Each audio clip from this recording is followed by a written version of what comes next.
Muy buenos días, estimados estudiantes del quinto año de secundaria. Vamos a ver hoy día el tema de las rebeliones indígenas del siglo XVIII. Fue un proceso de luchas de las masas indígenas contra el poder colonial. ¿Por qué? Porque había excesiva explotación del hombre por el hombre.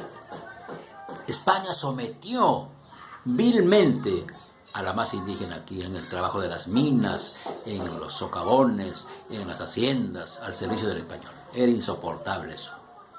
En segundo lugar, porque las masas indígenas también estaban tomando conciencia social de su situación. Estaban comparando su vida que tuvieron con los incas y la vida que ahora tienen con los españoles. ¿Cuál fue mejor? Decían. Ellos sacaban la cuenta y decían, mejor hemos vivido con los incas, porque con los incas teníamos tierras, teníamos, digamos, mejor condición de vida. En cambio, hoy día con los españoles estamos totalmente explotados. No tenemos tierras, se nos han quitado. Oiga, eso fueron las causas por las cuales las masas indígenas se rebelan en el siglo XVIII. Este siglo XVIII fue un siglo de grandes rebeliones indígenas. Según Virgilio Roel nos dice de que hubieron 110 rebeliones indígenas. De los 110 rebeliones, prácticamente una rebelión por año, ¿no? Las más importantes fue la de Juan Santos Atahualpa y la de Túpac Amaru II. Vamos a ver el primer caso. Juan Santos Atahualpa. Era un noble indio educado por jesuitas, que aquí estuvo entonces en el Perú y podría haber viajado, dice, España.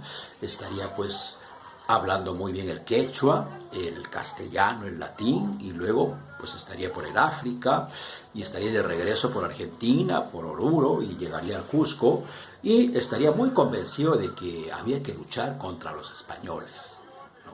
Y él comenzó su sublevación en el Cusco. Ahí se presentó como nuevo inca con el nombre de Juan Santos Atahualpa. Era el año 1742. La gente del Cusco se sorprendió cuando él dijo que él era el inca, pues la gente esperaba que algún día regresara un inca para luchar por sus derechos y vivir tiempos como vivieron con los incas, con bastante tierras, con bastante, beneficios y igualdades en el trabajo, en la producción. Entonces, ¿qué pasó? Miren, jovencitos, Juan Santos Atahualpa salió del Cusco, se fue por Quillabamba, la selva del Cusco, y entró en la selva de Junín. Hay un lugar de la selva de Junín llamado el Gran Pajonal. El Gran Pajonal fue el centro de operaciones militares de Juan Santos Atahualpa.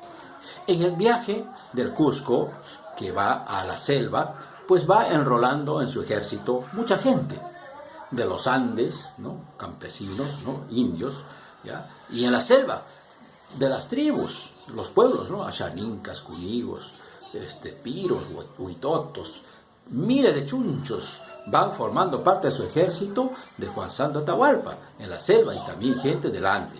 Y en este lugar del Gran Pajonal, en el Cerro de la Sal, formó su cuartel. Ahí, en medio de la selva, a donde nunca llegaron los españoles.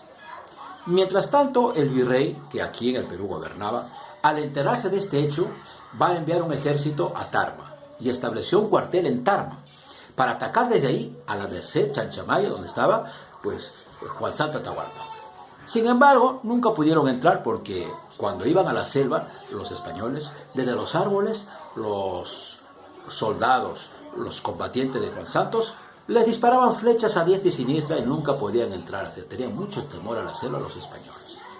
Oiga, pero ¿cuál fue la lucha de Juan Santos Atahualpa? Comenzó a luchar primeramente en la selva contra los franciscanos. ¿Quiénes eran los franciscanos? Eran unos religiosos que iban predicando la palabra de Dios de pueblo en pueblo, convenciendo de que ellos tienen que ser hijos de Dios.